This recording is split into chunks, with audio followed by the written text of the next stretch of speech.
Seigneur ensemble par les chants.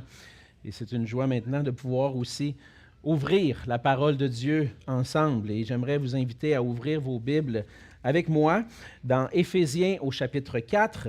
Et ce matin, nous allons lire ensemble les versets 25 à 30 dans Éphésiens chapitre 4, les versets 25 à 30. La parole de Dieu dit ceci: « C'est pourquoi renoncez aux mensonges et que chacun de vous parle selon la vérité à son prochain, car nous sommes membres les uns des autres. Si vous vous mettez en colère, ne péchez point, que le soleil ne se couche pas sur votre colère, et ne donnez pas accès au diable. Que celui qui dérobait ne dérobe plus, mais plutôt qu'il travaille, en faisant de ses mains ce qui est bien, pour avoir de quoi donner à celui qui est dans le besoin. Qu'il ne sorte de votre bouche aucune parole mauvaise, mais s'il y a lieu, quelques bonnes paroles, qui servent à l'édification et communiquent une grâce à ceux qui l'entendent. N'attristez pas le Saint-Esprit de Dieu, par lequel vous avez été scellés pour le jour de la rédemption. » On va se courber dans un mot de prière. Oui, Seigneur notre Dieu, c'est une grâce que nous avons de pouvoir être ensemble ce matin, de pouvoir être réunis pour chanter tes louanges, t'apporter nos cœurs, Seigneur, et nos cœurs qui sont remplis d'émerveillement, d'adoration et de joie en toi, pour tout ce que tu as fait pour nous, Seigneur, en ton Fils Jésus-Christ. Et Seigneur, comme on l'a vu à travers les chants, un jour, on va avoir l'occasion de pouvoir habiter dans ta maison, d'être dans ta présence. Mais en attendant, Seigneur, merci de nous permettre de jouir de cette présence, alors que nous sommes rassemblés par ton Esprit qui est en nous, qui est au milieu de nous. Seigneur, on jouit de ta présence. Et on veut, Seigneur, aussi te prier ce matin que, à travers cette parole que tu nous as laissée, à travers cette parole que tu nous donnes, que tu nous as donnée pour nourrir notre âme, que tu puisses nous édifier, que cette parole nous façonne à ton image, Seigneur Jésus, et que tout ce que va être dit pendant le message, Seigneur, puisse servir à l'édification de ton peuple. Seigneur, conduis-nous ensemble et permets-nous de recevoir cette parole venant de toi, afin que nous puissions la mettre en pratique dans nos vies. C'est dans le nom de Jésus que je te prie. Amen. Amen. Comme j'ai débuté mon message la semaine dernière, cette semaine, on continue un peu dans le même thème, exactement le même thème, mais avec des éléments plus pratiques différents. Mais on avait commencé à aborder un sujet dans mon introduction la semaine dernière qui touchait la vision du monde. Le fait qu'on a tous une vision du monde, et dans notre vision du monde, on a la question de l'identité. Qui nous sommes? Qui suis-je? Et d'où je viens, et notre origine et tout ça. Et puis, dans le fond, lorsqu'on contemple les Écritures, lorsqu'on apprend à grandir comme disciple de Jésus-Christ, on voit que cette vision du monde-là a un impact sur notre identité. Mais notre identité, on voit que c'est au cœur de tout être humain, de cette question d'identité, de savoir qui suis-je. Puis on pourrait dire que la question de l'identité, pour la rapprocher un peu plus près de nous, a été au cœur des discussions politiques au Québec pendant plusieurs années, pendant des décennies même. Peut-être que vous êtes immigrant et puis que vous connaissez plus ou moins la politique au Québec, mais si ceux qui ont vécu ici pendant les dernières décennies, vous savez que toute la question d'identité est importante pour les Québécois. Et ça me rappelait, quand je méditais sur cette question-là, à un moment donné, dans un certain film québécois, que je ne recommanderais pas nécessairement, mais que la question de l'identité était abordée. Et puis, dans le film, le personnage se fait poser la question par un Français qu'il rencontre dans l'avion. Il dit « Ah, vous êtes Canadien! » Et là, le Québécois est là, et puis il ne sait pas trop comment se définir. Mais nous, on est des Canadiens français. Des Québécois français du Canada. Puis là, il est mêlé, il ne sait plus trop quoi répondre. Puis la question, dans le fond, pour les Québécois, c'est: est-ce qu'on s'identifie comme Québécois ou Canadien? Parce que partout dans le monde, tout le monde nous voit comme des Canadiens. Lorsque tu visites ailleurs, tu dis « Je viens du Québec », personne ne connaît c'est quoi le Québec. Mais si tu dis « Tu viens du Canada », ils comprennent. Donc, la question de savoir si je suis un Québécois ou un Canadien français ou un Nord-Américain, c'est au cœur de notre culture, de notre société. Puis peu importe, dans le fond, l'étiquette que vous choisissez ou qui vous convient le mieux, pour le reste du monde, vous êtes des Canadiens. Je ne ferai pas de politique plus loin que ça ce matin. Un terrain glissant. Oui, je me vois que ça commence à glisser un petit peu, là. On se ravise dans ce temps-là, et on revient à notre sujet. Peu importe votre préférence. Tout cela nous montre que la question d'identité est importante. Elle est importante pour tout le monde autour de nous, parce qu'elle nous permet de définir qui nous sommes. Et lorsque nous nous définissons d'une certaine façon, lorsqu'on se définit comme « moi, je suis Québécois » ou « moi, je suis Canadien-Français » ou « moi, je suis un informaticien » ou « moi, je suis… » Ça a un impact sur notre façon de vivre, sur notre façon dont on va mener notre vie. En tant que chrétien, lorsque nous sommes venus à Christ, ça l'a influencé d'une manière profonde notre façon de voir qui nous sommes, de concevoir qui je suis. En Jésus-Christ, on a une nouvelle identité. Et celle-là est importante.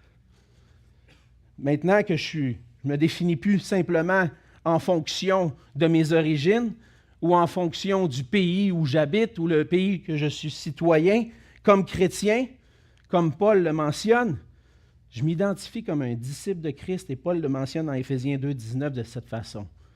Ainsi donc, vous n'êtes plus des étrangers, ni des gens du dehors, mais vous êtes concitoyens des saints, gens de la maison de Dieu. Alors, peu importe ta réflexion sur qui tu es, je pense que Paul nous dit exactement qui nous sommes maintenant en Jésus-Christ, des citoyens du royaume de Dieu.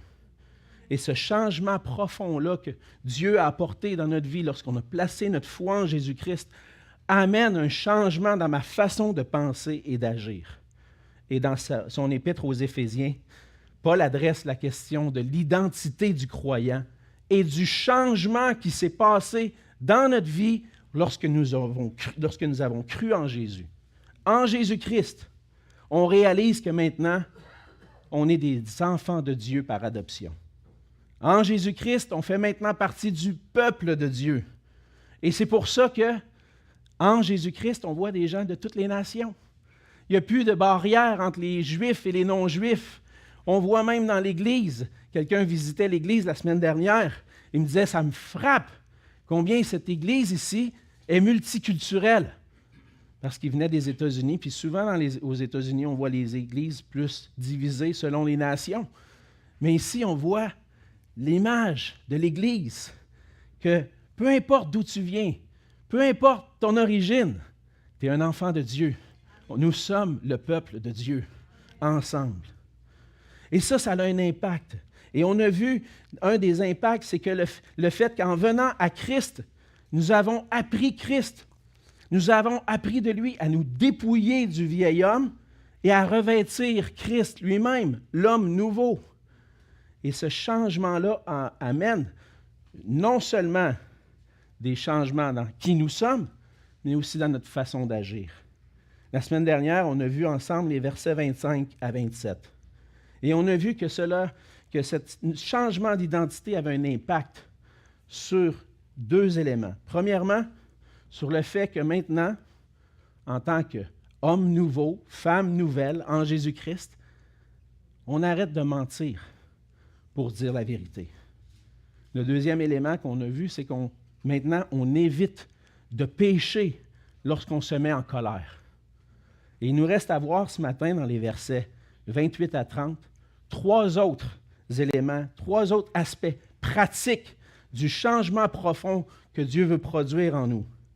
Et dans la suite du passage ce matin, on va continuer de voir ensemble que puisque nous nous sommes dépouillés du vieil homme et que nous avons revêtu l'homme nouveau, nous devons le manifester par un changement complet dans nos attitudes et nos comportements. Et pour cela, ce que ça veut dire, verset 28, que celui qui dérobait ne dérobe plus, mais qu'il travaille en faisant de ses mains ce qui est bien pour avoir de quoi donner à celui qui est dans le besoin. En résumé, on pourrait dire que lorsque je suis en Jésus-Christ, lorsque je vis selon l'homme nouveau, j'arrête de profiter d'autrui pour travailler dans le but d'aider notre prochain. C'est le troisième changement visible dans la vie du croyant, de celui qui est uni à Christ, qui est passé de la mort à la vie. Il arrête de dérober, il arrête de voler. Le vol vient d'un cœur qui cherche son intérêt personnel, évidemment. Il cherche à obtenir ce qu'il ne peut pas obtenir autrement. Bien souvent, les gens vont voler parce qu'ils n'ont pas les moyens. Bien souvent, ils vont voler parce qu'ils veulent s'enrichir au-delà de leurs besoins. Et puis, c'est arrivé souvent, lorsque je travaillais pour mon père à l'épicerie, qu'on voyait des gens mettre des choses dans leur poche pour voler. Des fois, on voyait que c'était quelqu'un qui voulait peut-être revendre ça puis faire de l'argent. Mais c'est arrivé à des moments où mon père avait pris une dame à mettre un paquet de steak haché dans sa sacoche. Puis là, il va discuter avec elle, puis elle vide sa sacoche, puis il n'y a plus une scène. Puis là, il dit, « Pourquoi tu n'es pas venu me voir? J'aurais pu t'aider. » Voler, ce n'est pas la façon de faire. Et puis, souvent, ce qui va amener le vol, c'est la convoitise, désirer ce que je ne peux pas posséder. Ça arrivait souvent lorsque on a acheté un nouveau vélo. Lorsque je me suis acheté un nouveau vélo, j'avais peut-être 13-14 ans. Mes parents disaient, barre-le ton vélo. Parce que là, il est neuf, puis il y a bien du monde qui vont vouloir l'avoir. Barre ton vélo. Parce qu'il y en a qui ne peuvent pas se payer un vélo peut-être de cette façon-là, ou peut-être qu'ils n'ont pas travaillé pour le faire, puis ils vont vouloir l'avoir plus facilement, ils vont convoiter ton vélo, puis ils vont venir te le prendre. Et souvent, la cupidité, l'amour de l'argent, comme on a vu précédemment, ça mène au vol. Le vol caractérise le vieil homme, un cœur qui est centré sur lui-même, un cœur qui est égoïste. C'est une caractéristique du vieil homme. Chercher à obtenir injustement ce que Dieu ne m'a pas donné. Parce qu'en réalité, tout nous vient de Dieu. Et lorsque Dieu ne nous le donne pas, comment on réagit? Mais c'est pour ça que dans les 10 commandements, le Seigneur dit, tu ne convoiteras point. Tu ne vas pas voler ton prochain non plus. Tu ne vas pas dérober.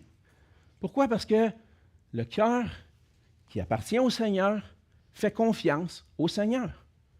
L'Éternel est mon berger, je ne manquerai de rien. Et lorsque je cherche à voler, à profiter des autres, c'est comme si je dis, Seigneur, tu ne me l'as pas donné, je suis jaloux, je vais régler ça par moi-même, je vais mettre ça dans mes poches.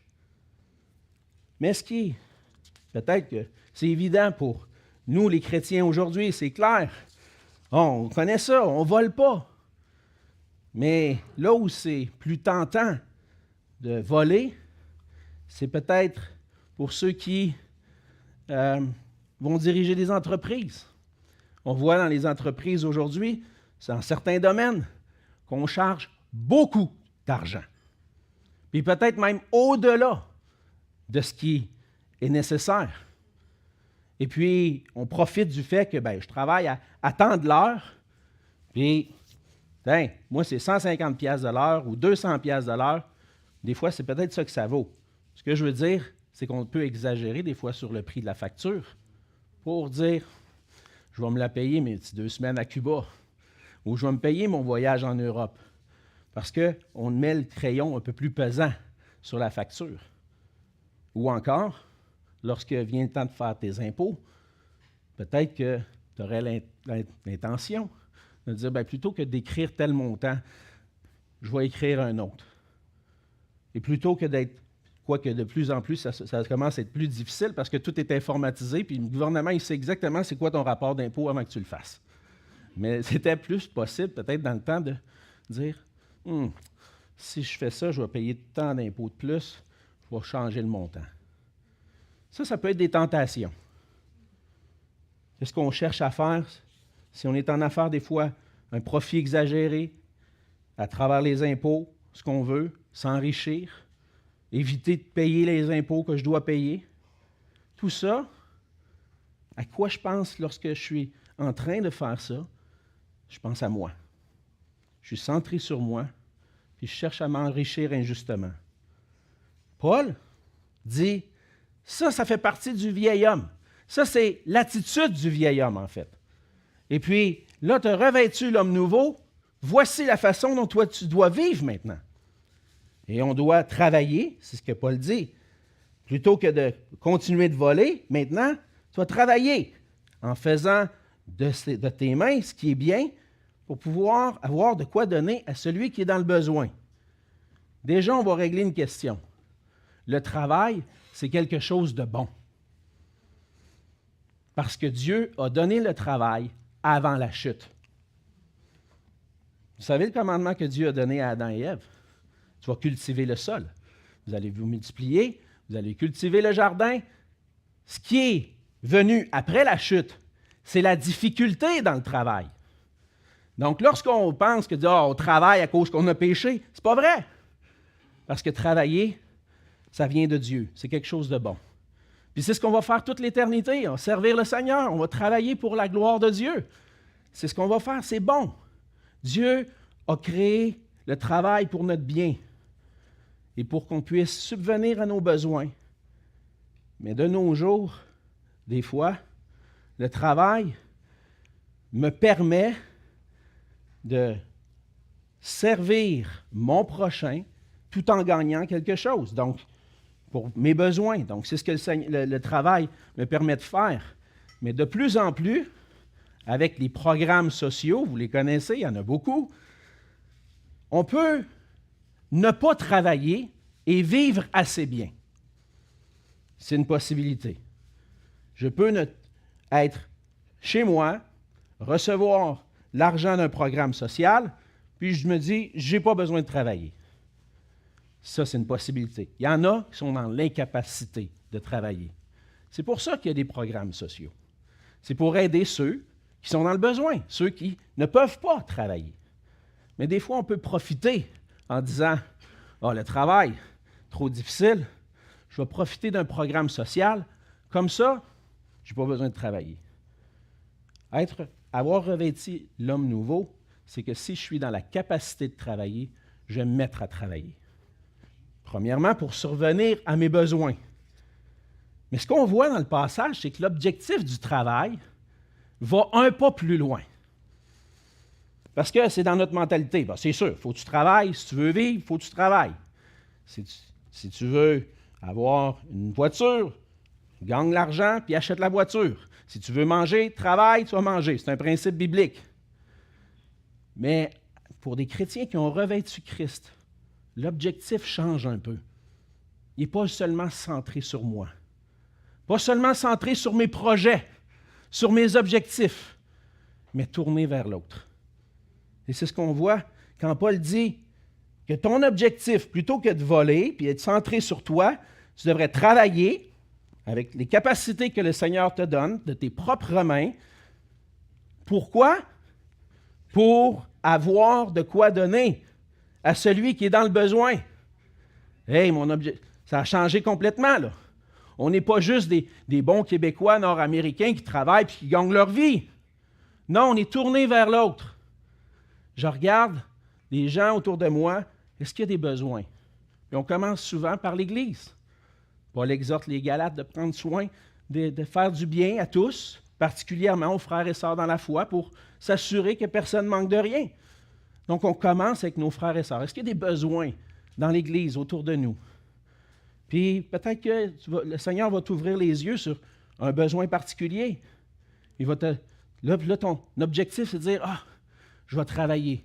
Je vais aider celui qui est dans le besoin. » Je sais que pour nos frères et sœurs immigrants, vous avez cette pensée-là.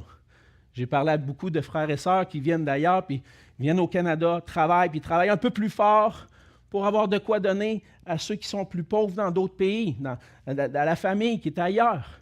C'est bien ça, d'avoir un cœur tourné vers l'autre. Je vais aider ceux qui sont dans le besoin. Et des fois, ça peut être autour de nous dans l'Église, mais des fois, ça peut être ailleurs. Et puis, on voit dans les Écritures plusieurs moments où le peuple de Dieu était appelé à donner pour subvenir aux besoins de ceux qui étaient dans le besoin, particulièrement lorsque Paul va faire une collecte pour les chrétiens de Jérusalem qui vivaient la persécution. Il se promenait dans les églises à Corinthe et puis il encourageait les frères et sœurs à donner pour pouvoir aider ceux qui sont à Jérusalem. Donc, il y a des besoins dans l'Église, mais des fois, il y a des besoins en dehors de nous. Je pensais cette semaine, j'ai parlé récemment avec Pasteur Guiteau, qui est venu l'année dernière nous présenter le projet de l'école à Duval, puis les projets qu'il y a là-bas. Et il me disait que ce n'est pas facile en Haïti présentement. Ça a l'air que, surtout dans cette région-là, c'est de plus en plus difficile. Il y a des révoltes contre les criminels et toutes sortes de choses qui se passent, puis c'est difficile. Il y a des enfants là-bas qu'on pourrait aider, qu'on pourrait dire, on va les soutenir, un petit montant par mois. Puis peut-être que vous le faites déjà, je donne un exemple, peut-être que vous le faites déjà ailleurs, mais en Jésus maintenant, le Seigneur nous ouvre les yeux sur plus que notre propre besoin, mais sur les besoins autour de nous, puis ailleurs dans l'Église, ailleurs dans le monde. Alors, mon objectif, mon but dans mon travail change. C'est plus seulement pour moi, c'est plus centré sur moi, c'est centré vers les autres. Revêtir Christ, c'est changer ma pensée nord-américaine. Puis c'est pas seulement travailler pour mes besoins, mais suffisamment pour aider d'autres. Et là, ma question, c'est est-ce que ta pensée par rapport au travail a été changée? Parce que moi, personnellement, le Seigneur m'a challengé avec ce passage-là. Parce que c'est bon, on a tous été élevés comme ça, travaille, puis tu vas gagner ta vie, mais à un moment donné, c'est comme si on est centré sur « Ah, mais je donne ma dîme à l'Église, c'est correct. » Mais est-ce que j'ai les yeux ouverts pour savoir est-ce que j'ai des frères et sœurs qui vivent un besoin présentement? Puis mon objectif, c'est de dire « Seigneur, avec ce que tu m'as donné, puis qu'est-ce que je garde pour moi, puis qu'est-ce que tu veux que j'utilise pour d'autres? » Parce que l'argent appartient au Seigneur. L'argent appartient au Seigneur et on doit examiner nos cœurs, puis que notre objectif change. Qu'est-ce que je peux faire pour aider d'autres? C'est un changement complet, n'est-ce pas? Et puis, ça change notre façon culturelle de penser. Parce qu'on ne pense pas comme des Québécois ou des Canadiens français ou des Nord-Américains, on pense comme des disciples de Jésus-Christ maintenant. C'est comme ça qu'on doit penser, pour aider d'autres qui sont dans le besoin. Deuxièmement, on voit dans le verset 29 une autre application. Si l'homme nouveau, Jésus-Christ, change ma façon de penser par rapport au travail, maintenant, il change ma façon de parler aussi. Et donc, on doit éviter les mauvaises paroles afin de parler avec grâce. Comme Paul dit au verset 29, il dit qu'il ne sorte de votre bouche aucune parole mauvaise. Aucune parole mauvaise. Et lorsque Paul utilise ce mot-là, les paroles mauvaises, le mot utilisé peut aussi être utilisé, puis il est utilisé ailleurs dans les Écritures pour décrire un fruit pourri ou du poisson qui a été périmé. Jésus va utiliser cette image-là dans Matthieu 13, puis utiliser le mot pour caractériser mauvaise parole comme du poisson pourri. C'est des paroles qui sont corrompues, dans le fond, ce que Paul est en train de dire. L'exhortation, c'est qu'il ne sorte de notre bouche aucune parole mauvaise, aucune parole corrompue. À quoi ça peut ressembler? Bien, je pense que je n'ai pas besoin de vous faire un dessin, mais je vais nommer quelques exemples. Des obscénités, parler faussement en mal des autres, de la médisance, un langage abusif, etc. Il y a beaucoup de choses. Ce qu'on voit, c'est que ces paroles-là, c'est des paroles qui détruisent au lieu de construire. C'est des paroles qui, plutôt que de communiquer une grâce, vont blesser, accuser, faire du mal à mon prochain. C'est les paroles qui caractérisaient mon ancienne nature. Ah, mais moi, je ne fais jamais ça. Ah non? Tu n'as jamais passé un petit commentaire sur un frère ou une sœur ou quelqu'un à ton travail, dire hey, lui, là, hein? As-tu vu la job qu'il a faite? Il a fait ça, une job de hein? Moi, j'aurais fait mieux que lui. Tu n'as jamais parlé comme ça? Ou un qui te tape ses nerfs, ton voisin qui te tape ses nerfs, tu parles à ta femme, tu dis hey, lui, là, hein, sa tondeuse, là, s'il peut la faire taire le dimanche après-midi, ça ferait bien mon affaire. C'est des petits exemples. On peut aller beaucoup plus loin que ça, hein, vous le savez. On peut aller plus loin que ça. Et ça vient d'un cœur qui est, encore une fois, centré sur nous-mêmes, orgueilleux, qui juge les autres plutôt que d'humilité, un cœur rempli d'humilité. L'exhortation, c'est que les paroles corrompues comme ça, les mauvaises paroles doivent être complètement évitées parce que Paul va dire qu'il ne sorte de votre bouche aucune parole mauvaise. Mais plutôt, qu'est-ce qui doit sortir de ma bouche? S'il y a lieu, quelques bonnes paroles qui servent à l'édification et qui communiquent une grâce à ceux qui l'entendent. Des paroles qui servent à l'édification. Donc, si tu dis quelque chose, plutôt que de dire des choses qui détruisent, puis même dire des choses qui servent à rien, parce que des fois on parle beaucoup trop, pour rien, veille sur ta bouche. En d'autres mots, tourne ta langue 7 fois avant de parler. Hein, on connaît ça. Pour que tu veux t'assurer que ce qui sort de ta bouche va servir à édifier, à construire, à aider l'autre. Puis va l'aider à progresser dans sa foi lorsqu'on le place, que ce soit dans l'Église ou même en dehors de l'Église. Ah, peut-être que tu as un collègue de travail que tu ne sais pas trop comment t'y prendre, mais dis-toi que les paroles qui vont sortir de ta bouche, lui, il les analyse. Ça m'est arrivé une fois, j'avais pogné un nerf, comme on dit. J'étais avec un collègue de travail, puis j'avais pas aimé ça. Puis j'y avais dit. Puis c'était sorti rough. Puis là, après ça, l'Esprit de Dieu me met à cœur, puis je vois ça, je dis, j'ai été un peu rough avec lui, puis je n'ai pas représenté Christ de la manière dont j'ai parlé. Je suis allé le voir, j'ai dit, hey, mon cher collègue, il s'appelait Bruno. Bruno, tantôt, j'ai été rough avec toi. Puis, j'ai pas été gentil, fait que je veux te demander pardon. Je m'excuse d'avoir parlé de cette façon-là. Le gars, il était resté bête. Parce qu'il n'était pas habitué de se faire dire « Ah, c'est correct, hey, pas de trouble, hey. »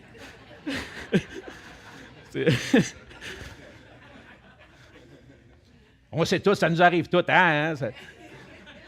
Ben oui, c'est vrai. Mais ça ne donne pas la permission d'avoir parlé durement. Je n'ai pas communiqué une grâce. J'ai été dur, ce n'était pas constructif, ça ne l'aidait peut-être pas non plus à s'approcher de Christ. Lorsque je suis avec des non-croyants, qu'est-ce que je peux dire?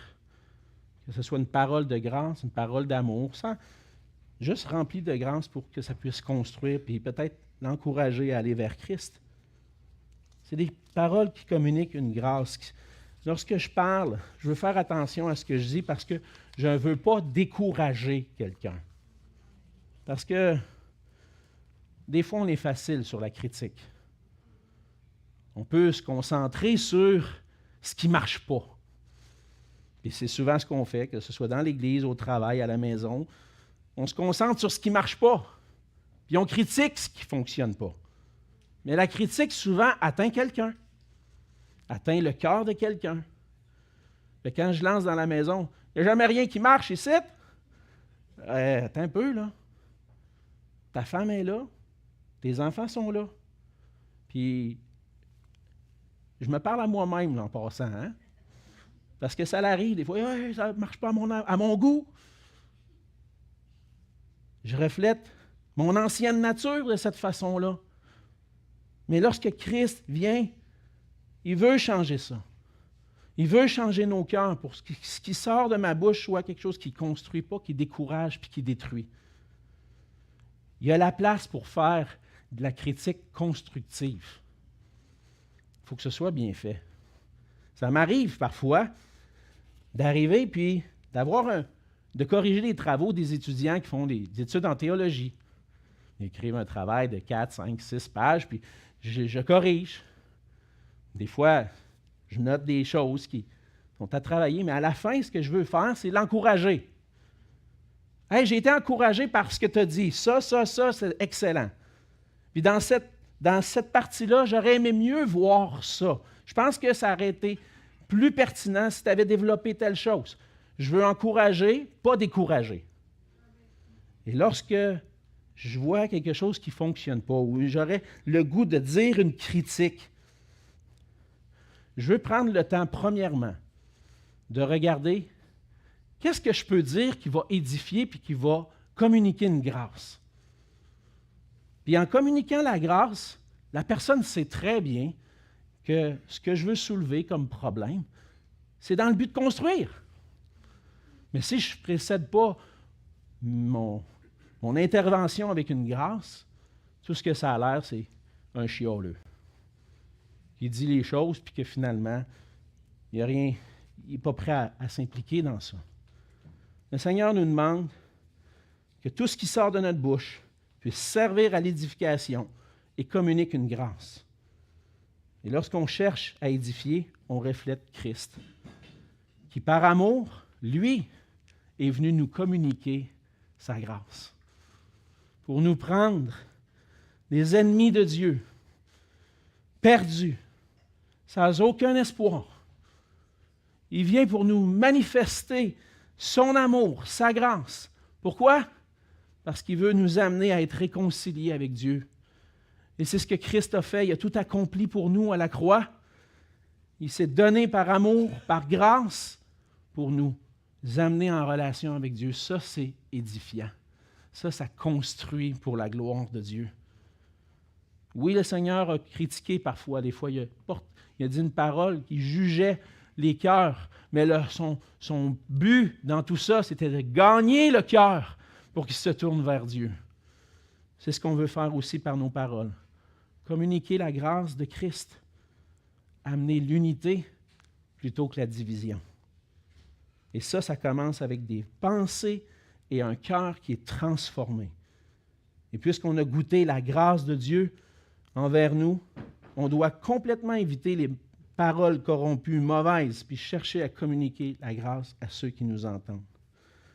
Ça, c'était le deuxième point. En fait, le quatrième dans toute la liste qu'on a vue jusqu'à maintenant. Le dernier, on le voit au verset 30. Le cinquième dans toute la liste, Paul nous dit qu'on doit éviter d'attrister le Saint-Esprit. N'attristez pas le Saint-Esprit de Dieu, par lequel vous avez été scellés pour le jour de la rédemption. Dans ce verset-là, on pourrait dire, en quelque sorte, que Paul fait un résumé de tout ce qui a été dit avant. D'une manière pratique, assurez-vous de ne pas attrister l'Esprit de Dieu. Et Paul fait cette exhortation-là parce que le Saint-Esprit habite dans chaque croyant. Puis on reçoit le Saint-Esprit au moment de notre conversion. C'est ce qu'on a vu dans Éphésiens 1, les versets 13 et 14. En lui, vous aussi, après avoir entendu la parole de la vérité, l'évangile de votre salut, en lui, vous avez cru et vous avez été scellés du Saint-Esprit qui avait été promis, lequel est un gage de notre héritage pour la rédemption de ceux que Dieu s'est acquis pour célébrer sa gloire. En lui, vous avez cru et vous avez été scellés du Saint-Esprit. Par la foi en Jésus, on est unis à Jésus-Christ qui nous donne son Esprit Saint, qui nous garantit notre salut.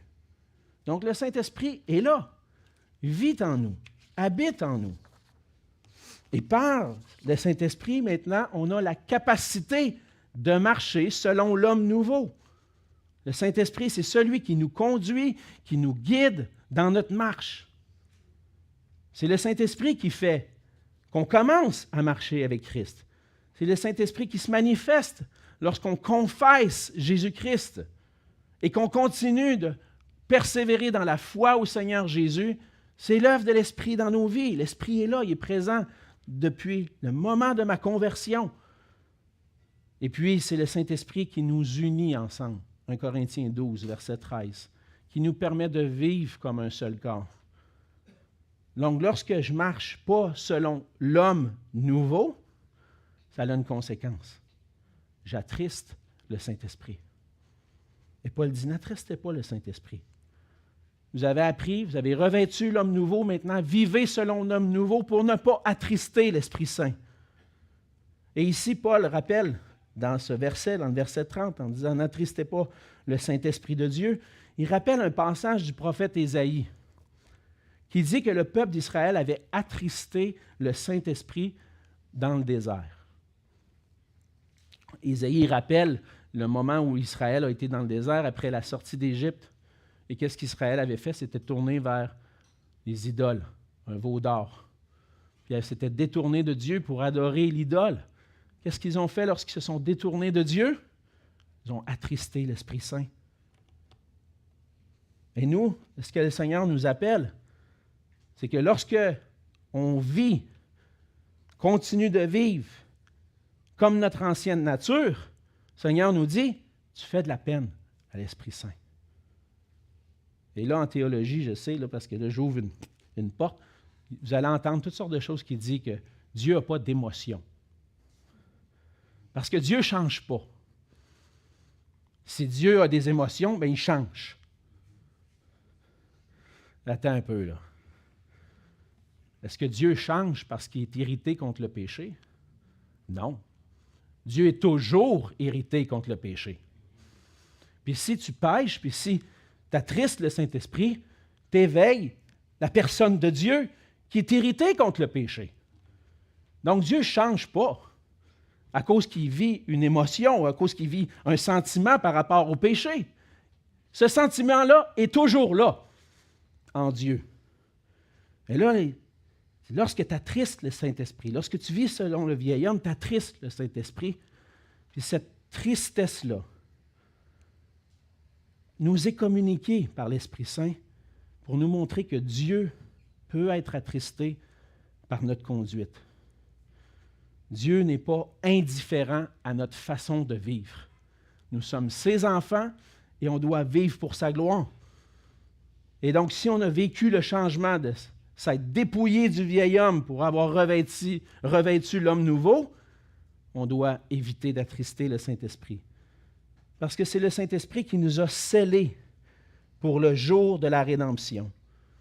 Le Saint-Esprit nous a marqués d'un sceau pour le jour où Christ va revenir. Lorsque Christ va revenir, parce que c'est ce qu'il a promis, il va revenir pour établir son règne sur la terre, mais il va venir aussi pour le jugement. Et là, il va voir parmi tous les hommes ceux qui sont marqués du sceau du Saint-Esprit. Et là, il va dire, ceux-là ne viennent pas en jugement parce qu'ils sont marqués de mon sceau. Ils m'appartiennent, eux.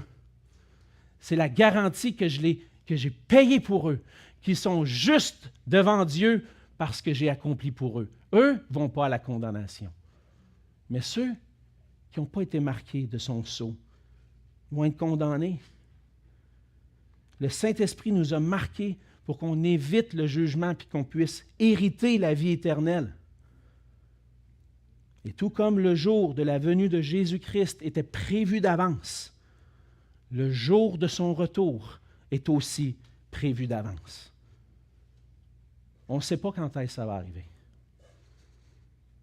Mais une chose qu'on doit s'assurer, c'est qu'on soit prêt pour ce jour-là. Qu'on soit prêt à rencontrer Jésus-Christ. Et si tu n'es pas encore prêt à rencontrer Christ à ce moment, à ce jour de la rédemption qui va venir sauver ceux qui ont cru en lui, tu es perdu encore si tu n'as pas cru. Mais Christ a tout accompli pour toi, pour que tu puisses être réconcilié avec Dieu, recevoir le pardon de tes péchés, être justifié. Tout ce que tu as à faire, c'est de faire confiance à tout ce qu'il est et ce qu'il a accompli pour toi.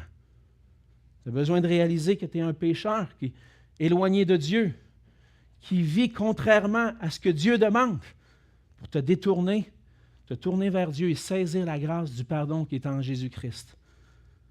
Et lorsqu'on croit, on est pardonné.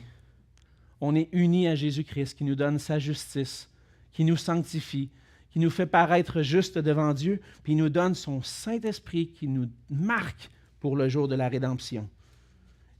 Et si le Saint-Esprit nous a marqués, on doit agir conformément à des gens qui ont été marqués par le sceau de l'Esprit. Et ça veut dire vivre selon l'homme nouveau, à la ressemblance de Jésus-Christ. On voit que le Saint-Esprit est attristé et que ça peut avoir un effet sur nous. Il va arriver par moments qu'on va tomber, on va pécher, que ce soit des façons dont Paul a mentionné juste avant, à travers un mensonge, un vol, une parole dure, une colère excessive qui nous a amenés à pécher. Ça va attrister l'Esprit de Dieu. Puis lorsqu'on a revêtu l'homme nouveau, on va sentir cette tristesse-là. Je vous ai parlé tout à l'heure de quand j'ai parlé durement à un de mes collègues de travail, puis je suis revenu en arrière après, puis j'ai dit non. J'avais une tristesse dans mon cœur. Et je pense que c'est le Saint-Esprit qui nous donne cette tristesse-là. J'avais attristé le Saint-Esprit de Dieu. Le Saint-Esprit nous a marqués, nous a scellés. On est pris, influencé par le péché dans la chair, le monde, Satan qui rôde. Et puis des fois, on va tomber. Et on va attrister l'Esprit de Dieu. Mais ce qui est bon dans ça, c'est que le Saint-Esprit est attristé, mais dans un but, pour nous ramener proches du Seigneur. Son Esprit nous garde proches de Dieu en nous communiquant sa tristesse face au péché. Le Saint-Esprit nous garde de vivre selon l'homme nouveau, persévérer jusqu'à la fin selon l'homme nouveau. Et cette tristesse qui vient de l'Esprit agit en nous pour qu'on puisse reconnaître notre péché et nous amener à la repentance. Le Saint-Esprit nous fait éprouver cette tristesse selon Dieu pour qu'on puisse rester proche du Seigneur. Et le fait d'avoir été marqué de l'Esprit de Dieu